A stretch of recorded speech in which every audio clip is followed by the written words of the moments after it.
Good afternoon, everyone. My name is Greg King, and I manage the ground division for Phase 1 Industrial for the Americas. I'm very excited, along with our partners from Digital Transitions and Pixel Acuity, to present you to our webinar about a project that was undertaken to catalog a painting collection using our newest cultural heritage camera, the iXH.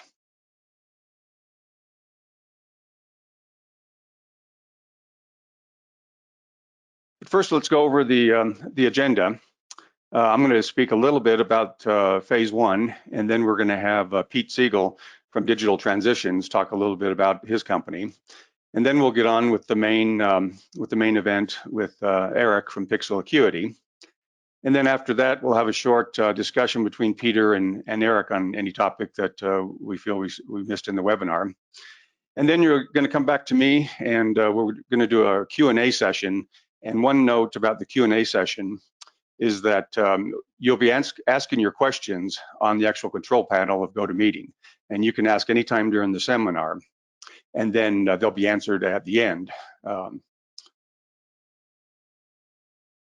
So let's get started with a brief overview of Phase 1. Phase 1 is the largest manufacturer of medium format cameras in the world. We have factories in Copenhagen, we have one in Israel and Japan, as well as sales offices around the world. The company was started in 1993, selling professional medium format cameras to photographers. In 2012, two new industrial divisions were created. The Industrial Area Division specializes in aerial cameras for fixed wing planes, helicopters, as well as drones. And the Industrial Ground Division specializes in machine vision and inspection cameras, as well as cameras for digitization of cultural heritage collections. Phase 1 is also a leader in software applications for those industries, including our award-winning Capture One cultural heritage software and our iX Capture software for aerial people. Our flagship cultural heritage camera is the iXH. It is a 150 megapixel camera that goes hand in hand with our Capture One cultural heritage software to create an efficient workflow, including automatic capture, auto crop, as well as auto alignment for doing flat art work, books, and transparencies, etc. We also offer a 100 megapixel camera called the iXG. Both cameras come in RGB, achromatic, and wide spectrum, also referred to as NIR. The iXG also comes in a multispectral version. And new to the lens line is the 72mm Mark II lens, which has increased resolution for the 150 megapixel chip in the iXH by using a floating element that's actually controlled by the firmware. And both the iXH and the new 72mm lens will be discussed in more detail by Eric from Pixel Acuity. The Phase 1 iXH, the iXG, and the Capture One CH software are represented exclusively in North America by our cultural heritage partner, Digital Transitions. And today we're very happy to have the founder of Digital Transitions Cultural Heritage, Pete Siegel, with us. I'm going to ask Peter to tell us a little bit about Digital Transitions before having him introduce our special guest speaker, Eric Philcox from Pixel Acuity, who will show us his presentation. After Eric's presentation, we will have some time for some questions. So without further ado, I'm going to turn this over to Pete.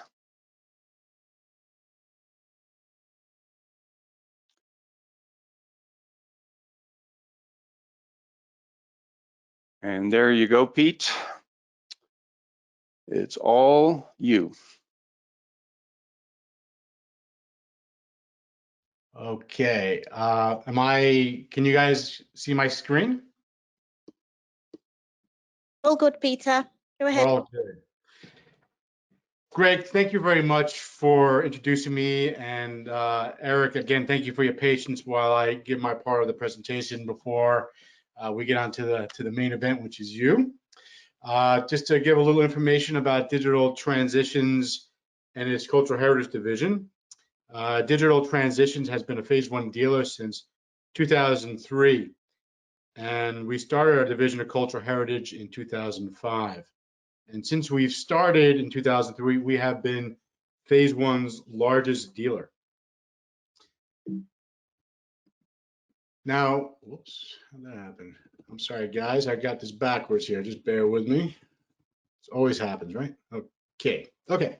So when Digital Transition talks about its business units, the Cultural Heritage Business Unit, we refer to it as GLAMS, which for us stands for galleries, libraries, which include both cultural heritage and the corporate libraries, archives, which is again cultural heritage archives, personal archives, and corporate archives, museums, as well as service bureaus. So back in 2005, when we started the cultural heritage division, we were using off-the-shelf equipment, standard SLR cameras from phase one, whatever copy stands we could find on the market. And we found that even though like the image quality on the phase one SLR type camera, whether it was on a Hasselblad H1 or a DF system, really did not meet the quality needs and the durability needs of the cultural heritage community. So we set out to start building solutions specifically for this business sector. So in 2007, Digital Transitions designed an optical camera bench called the DTR cam. And it was really the first reprographic camera that worked with a phase one digital back. And this was a purpose-built camera that had a very high modulation resolution lens, and it had extremely high shutter durability as well. And again, this was a system that was uniquely designed for the cultural heritage market space. If we fast forward about 5 years, DTA started to sell a lot of its solutions to the GLAMS market. Phase one took a look at what we were doing, and they were very impressed that we had a lot of success in this particular market sector. So they asked us to partner with them to execute cultural heritage systems to their dealer channel worldwide. And from there, we started to build film scanning solutions for doing still film, roll film, glass plate negatives, reel-to-reel systems. We made solutions for book scanning with fragile books, rare books. We made solutions for flat materials, oversized systems as well. And along with that, we developed light solutions for all our systems called the DT Photon. So aside from all the hardware stuff, we also talked to phase one about making Capture One software specifically designed for this market sector. And I'm going to get into that just a little bit later. In 2017, and then fast forward to 4 more years afterwards, we talked to phase one in 2017 about more integration of the camera and automating resolution and so forth. And we started to work with them on a new reprographic camera called the iXH line. So I myself and Doug Peterson, head of R&D, went to Israel to start to spec out basically an RCam replacement, a unit that could do what the RCam was built for, but it had a lot more automation features built into it. So I told you I want to talk a little bit about software, and this was extremely important for Digital Transitions. So let me just kind of get all these points out here and talk about this. So it's interesting the fact that when an operator works on a camera solution, they a lot of times don't really think about the camera. They mostly interface with the software. So the software is a key component to any successful imaging solution. So even though Capture One had great features in it, most of them were designed for commercial applications, whether it's product photography, fashion, landscape, or fine art. It did have a lot of tools in it for cultural heritage, but it needed some extra stuff. So we worked with phase one to design autocrop and auto align, which people have said to me have saved them 1 full-time equivalent in post-production work. We developed with them special curves and color profiles to make sure that you can meet FADGI and ISO imaging preservation guidelines out of the box. We also designed with them special lab readouts for image quality conformity and so forth. On top of that, the next big thing was to make the software very simplified. So we came up with them and designed what we called Slipstream, which is a very simple user interface. And for me, what's interesting and how I'm going to loop this back to Pixel Acuity is that Pixel Acuity was actually one of the first people to beta test Capture One CH software. And with their input, we actually improved it quite a bit. So let's fast forward to today. So about a decade later, we further talked to phase one about what the market needs. Obviously, they always are hungry for more resolution, but high pixel count is just not enough. It was really imperative to have a new lens designed. The 100 megapixel iXH camera had a really excellent lens on it, but nothing compared to the new Mach 272. This lens is probably the best lens I've ever seen in my entire life. On top of incredible image quality is what we always expect out of phase one, we talked to them about helping automation. So with the DT auto column, the iXH camera, and Capture One Cultural Heritage software, it's a complete closed loop solution where the end user can just type in the resolution they want. The camera will move on the column to the correct spot relative to the object and put it in perfect focus, which is actually an incredible piece of technology, and people just absolutely love it. So enough about digital transitions and me. I want to start getting to Eric Philcox. Eric Philcox is the owner and founder of Pixel Acuity. Eric and I actually worked together at DT in 2005 for a few years before he moved on. We worked together on many cultural heritage installations and trainings, and Eric's background is in product photography and in technology, and he's one of the most talented people I've ever met. From digital transitions, Eric headed up in New York Public Library's digital imaging unit, and he had improved their throughput without adding any more hardware or staff by 4 times. And he did this by using DT and phase one technology, because Eric knew from the get-go that line scanners, those those cameras that use scanners that push out TIFF files, was not the way to go.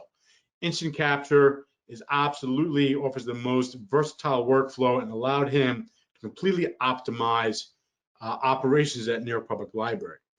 From there, Eric decided to start his own company.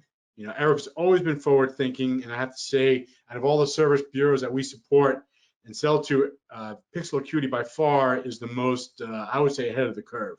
Aside from mastering raw workflow and being able to digitize the broadest range of materials from fine art to bound materials to scientific collections, they also do some very interesting stuff in software on their own.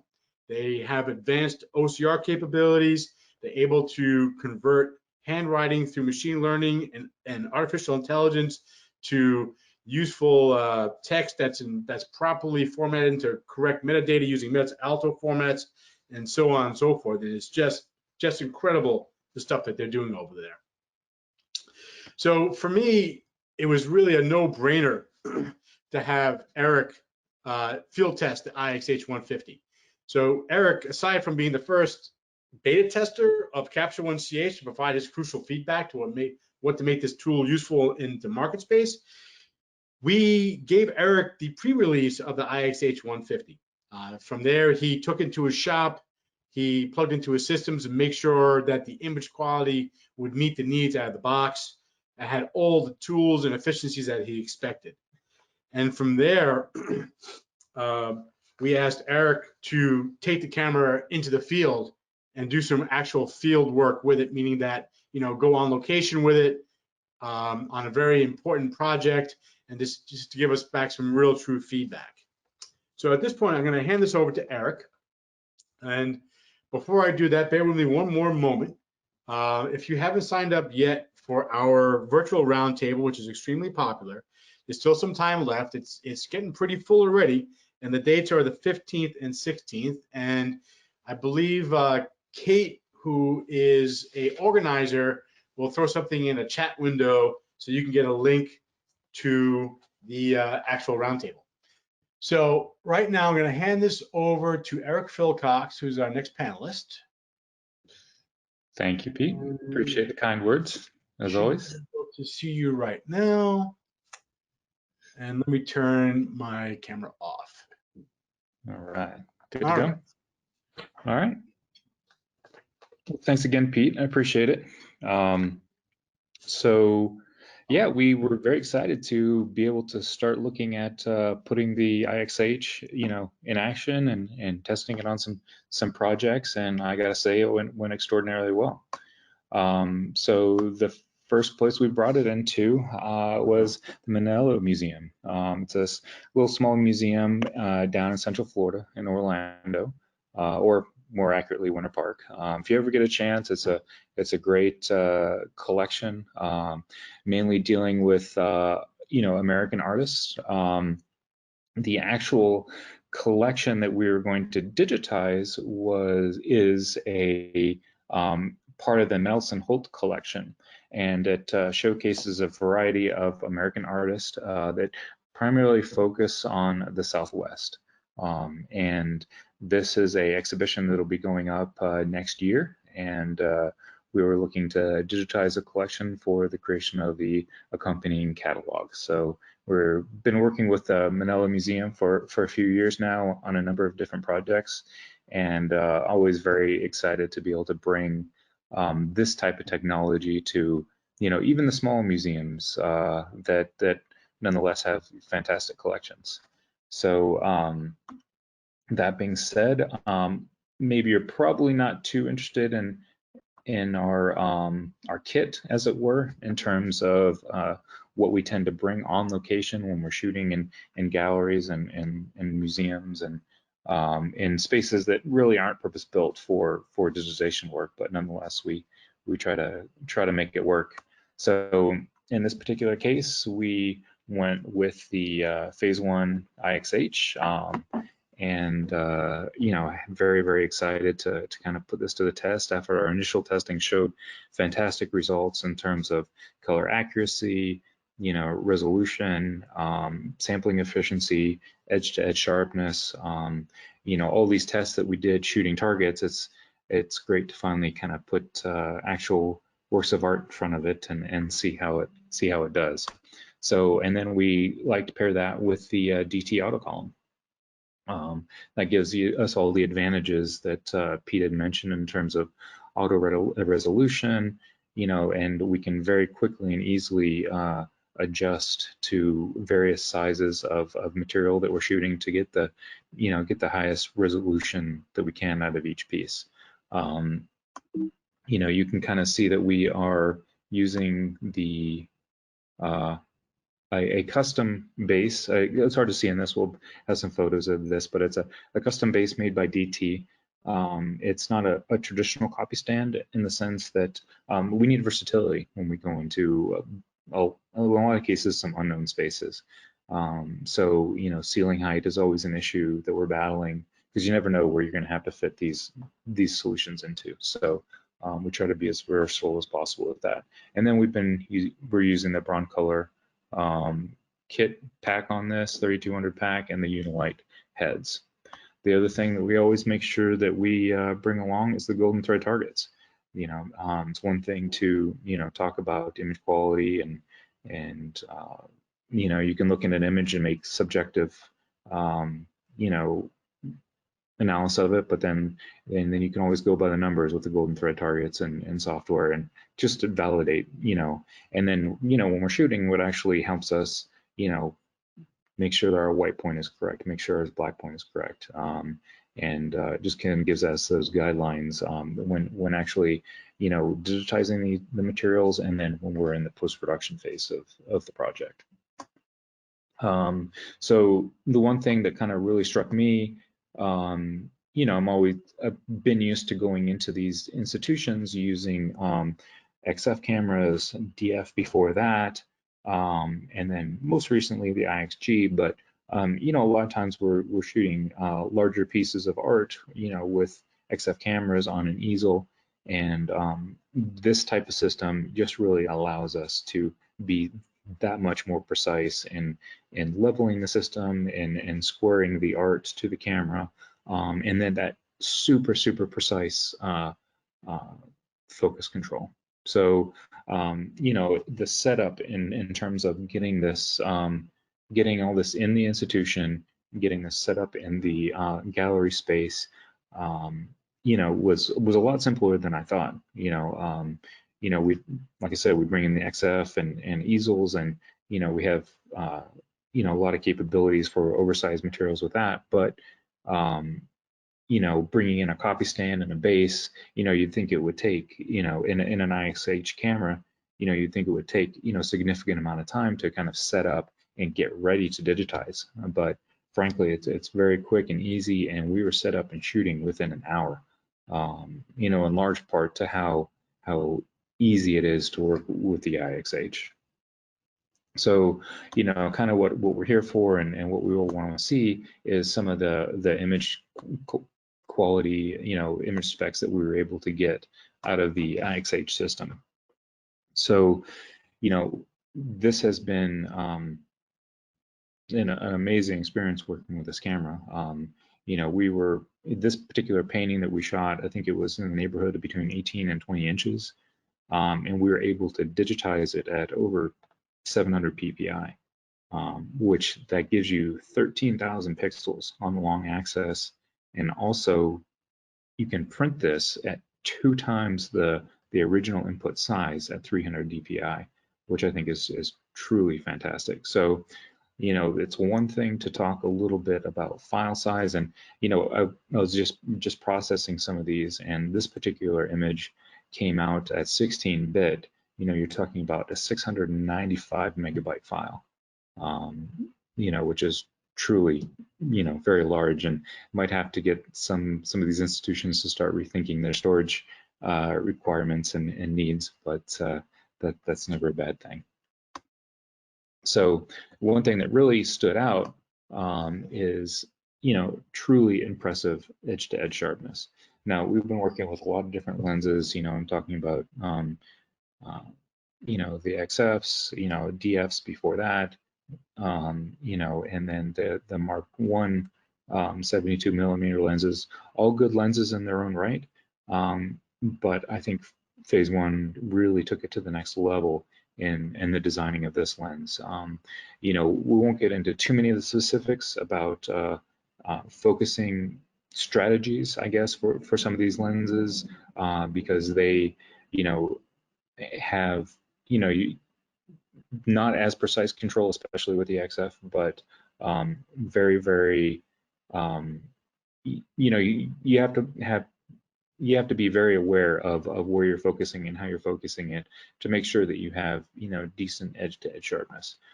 With this camera, it is truly a flat field, and very sharp flat field, edge to edge. And I know sometimes it's hard to see on a webinar screen or your computer screen, but what I'm looking at, when I look at this file, on a calibrated monitor, it is truly impressive at how sharp it is, edge to edge, with very little fuss in terms of, trying to pick a point of focus that'll give you decent results, from the edge of the frame to the center. This focus around the center, edge to edge, you're looking fantastic. And I have to say, it is the best lens that we've tested for flat out reproduction, period. And I have to give a lot of credit to Phase One in terms of developing this, and also Digital Transitions and Phase One for the fact that they are catering to this market. There's not a lot of manufacturers out there that when you're going through and looking for solutions to use, that they're creating custom camera profiles. They're creating true linear scientific and linear response curves. They're building tools to make our process easier, and that's why I've been a big believer in using this equipment for the last 15, 18 years. It's truly made my life a lot easier, and had been able to have us be a lot more profitable as a result. So next thing I want to talk about is what drives all of this, and that is the Capture One CH software. You know, the color accuracy out of the box is really, really impressive. Now you can go and you can make your custom profiles and do work along those lines to get even better. But I think that just even out of the box, your delta error rate for all the measured color channels is a very, very impressive. And you know, I don't think that you know, unless when you're on location, that's very important because you have a little bit less of a controlled environment than you would be at your own studio. Obviously, as you know, the images come in, auto crop is making our lives, you know, very, very easy. You know, not having to draw each individual crop, that saves a ton of time when you're working with, you know, even dozens of images, you know, not even taking into account thousands of images. And then you always have the handy capture resolution ruler, gives you quick and easy feedback as to where you are in terms of resolution, but then that's also, you know, when you're doing post-production, but then also when you are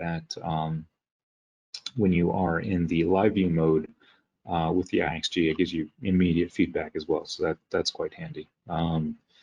But in this case, you can see that we are at 722 PPI, and that's going to give you a 43-inch print at 300 DPI. So that'd be quite an impressive thing to put on your wall for sure. So I guess this is kind of the setup where you look at you know, how we set up in different institutions and kind of make use of the gallery space for a day they might be closed. This actually photograph was taken not at Mennello, but at another museum in the Central Florida area, the Cornell Fine Art Museum at Rollins College. We actually were able to double up a little bit and get some additional images, get some additional shooting done while we were down there. You know, it's truly it's part of what I like to do in terms of being able to bring this technology to institutions that would ordinarily not have access to it, that are traditionally looking at, you know, some old Canon or Nikon at best, but to be able to bring this type of resolution, this type of quality to their institution, and truly is very, you know, satisfying for me. So we look at just an overview to recap of what I'm talking about here. Edge-to-edge sharpness, I can't say it enough. It's truly a game changer in terms of this lens combined with this 150 megapixel sensor. It's truly very, very, very impressive. Color accuracy out of the box, you know, which is important, especially when you're working on location in environments such as this. And then the resolution, you know, what can you say? I mean, that's you know, you're truly being able to look at getting all of the available data off of most, you know, types of media in a single shot, and, you know, being able to know that that was shot once, it was shot right, and not having to revisit that as resolution grows, because, you know, you're really able to capture all the detail available in that particular in that particular image or piece of art.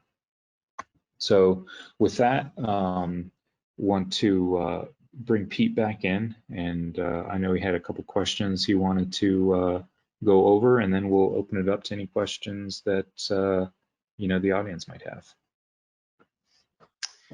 Eric, thank you very much. That was great to hear your review of the camera, and sounds like you got a lot of work done down on your trip. Absolutely, absolutely. So, without giving away your shop, I do have a couple questions for you. Sure. Feel free to not answer parts if you don't want to. So I know as a company that you guys digitize a lot of different types of material, right? So Yep. you have fine art, whether it's sculpture, paintings, textiles, You have biological specimens, natural history materials, bound materials, works on paper. You're doing this all through the same ecosystem of software? Is that by choice, or is that by design, or just by convenience? I'm just very curious on your thought with this. Right. So yeah, and in terms of capture and processing, absolutely. We been working with Capture One for quite some time now. Back in the Capture One 3.6, 3.7 days, and so there's a certain familiarity with it, but there's also the fact that they have really embraced the cultural heritage market and giving us tools that are extraordinarily useful, when doing post-production at the scale that we're doing it at. So in addition to that, they also have the SDK out there that allows us to start to programmatically attack some of the the processing problems that we have in terms of scale, and then also the automator tool, being able to create our own automated workflows, within Capture One, and then have them part of Capture One and part of our custom setup of Capture One, in terms of, it's been a truly great, piece of software to work with. I imagine that's a bit of a cost savings for you regarding staff training and that kind of stuff, to have one general ecosystem. Yeah, absolutely. We have a number of stations working at our DC area, Chantilly offices, and all over the country, really. We have projects running in California, Chicago, New York, DC, and being able to all do it in one ecosystem, in one workflow, and is makes my life quite a lot easier, for sure. Yeah. So imagine, one of the things that you look for is time savings wherever you can get, because ultimately it's probably about, well, I can't say for certain, obviously, but I assume it's about, how much quality material that's done consistently you can kind of get through the machine, so to say. Mm-hmm. So how has, these technologies over the years changed in your mind to help that process? Well, they've certainly, come a long ways into, helping the operator, really. Our operators focus more on image handling and less on the software. So automating certain tasks, not having to, have fewer inputs and fewer adjustments that need to be made in a typical shooting day. So that really allows us to really focus on the materials and the material handling, potentially even hiring people that is their specialty, not necessarily being photographers, but having a background in material handling. And, that is obviously with some of the collections that we work with, that's a big concern. That was a big, point of emphasis. So having the software kind of get out of the way of that, and being a lot more ease of use has been a tremendous benefit, because it really opens up the skill sets of people that we potentially hire. Yep. And we did talk about the iX. I mean, it's kind of like the predecessor to the RCam, which I know you've used in the past. Yeah, we still do. Yep. And the RCam was probably one of the first purpose-built devices on the market for this kind of work, and the iX platform is now, that and more, especially with the lens and such. So with that in mind, I mean, do you ever use your XF camera anymore, or is it purely, iX technology all the way at this point? We do use the XF camera. We do have one. I think we have a couple of them, and primarily we use those for 3D works. So, okay. We'll go in and we'll have sculptures that we need to shoot. We have, ceramics, any 3D type project that we have out there. We have you know, and that's a great tool for that because we can do focus stacking, we can do, you know, all kinds of, you know, really high resolution imaging on that. But it's not, you know, you have, you know, and that's a great tool for that. I mean, it truly is. Like the image stacking options and control on there is truly impressive. But you know, in terms of flat art reproduction, you know, the iXH is such a perfect, you know, purpose-built tool that you know, you have to have the right tools in the right places to be successful. And I think we're there with the iXH. So is this a little hint to phase one that they need to put focus stacking inside the iX platform? Well, potentially, but you know, I think as is, it's a very nice camera. And actually, I've never tried to shoot an iXH on 3D objects. So besides, you know, we've done a couple projects where we've done well, more than a couple, but we've do natural history collection specimens that we've put the iX cameras on, and those have gone tremendously well. But you know, it was all straight down, you know, photographing bees, photographing fossils, shells, you know, and it's all, and that has worked out tremendously because of the precise, you know, focus control. But being able to focus stack that, you know, when you're dealing with larger specimens that you want to get a higher resolution on, that could be something. You might be onto something there, Pete. All right. Well, you know, we'll bring it back to phase one and campaign that for you a little bit. There you go. So I guess at this point, it kind of makes sense to hand the baton back to, or I should say the meeting baton back to Greg King. So I guess Absolutely. all can be on video here. So I guess you heard that comment. We have a new feature request. So I'm going to put a little pressure on you, Greg. When can we expect that implementation? Let me take control here. Are we good? There you go. Okay, great. That's something we'll have to check into. That's nothing I can answer, and you can put me on the spot all you want. That's not. But we do have some questions to get to, and one was that focus stack thing. So you were right on for bringing that up. So we don't need to go through that question because I think you gave some good answers. And I'll let you guys decide who to answer these. The first one is, how are you squaring the camera to the subject plane? Okay, sure. We use a laser align tool. So it's basically a filter that goes over the lens, and then you have a little box at the bottom that shoots up a laser at you know, off of the what you're putting the object onto, and then shoots it back down to, you know, basically shoots it up to the filter you put over the lens, and on the inside of that filter there's a little white piece of tape, and that helps reflect it back down to the laser line target, and then you kind of square it up to make sure it's in the middle, and then you're basically right on, perfectly aligned. Right. Yeah, DT, that's part of our standard installation toolkit. All of our techs go out in the field with a laser align tool. Oh, okay. Well, great. Yeah. And then the next one is, why choose soft boxes as opposed to raw strobe reflectors?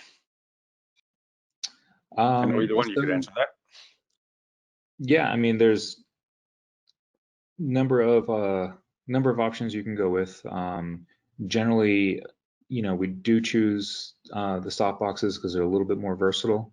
You know, when you go with raw reflectors, you know, because of the variety of stuff we shoot, can be everything from things that have a lot of lacquer on them. Oil paintings tend to get a lot of specular highlights. You know, I might go, if we were just shooting strictly like etchings or something like that, might make sense. But when you're dealing with a lot of, you know, very different medias, you know, in a short amount of time, generally goes to the, you know, what's most versatile. Okay, great. Peter, anything to add? Not really. I mean, Eric's the master behind the camera. Yeah. Back in the day when I was doing this, a lot of it depends on what look I was going for, and obviously strobes have the most diverse array of light modifiers. So walking into a museum, I could say that, well, you never know what they're going to put in front of you for a freelance job. They may give you some armor, they may give you works on paper, they may give you a painting. So it's obviously diverse tool set. Great. Well, the next one, are there tools to polarize like a filter on the lens or the lights while shooting highly reflective materials on a capture system like the DT Atom? Yeah, you can certainly take the approach of cross polarization. You know, especially if you have highly lacquered materials and you have oil paintings that have a lot of texture to them. Those tend to really reflect a lot of specular highlights. Certainly there are ways to mitigate that to a certain point. We had actually one on this shoot where we had to lower the level of the lights, bring them further out, so that they're not as far over the object. And that actually worked in that particular case. But if I can make the adjustments with the lights, I like to do that before I start looking at cross polarization, because I think when you start cross polarization, you start to lose a little bit of color accuracy. And anytime you're putting a filter in front of your lens, you start to lose, sampling efficiency. Yeah, good response. What makes you choose linear response versus linear scientific? So, I think that they're both very, very close in terms of, where they were, in terms of each individual, both of those film curves.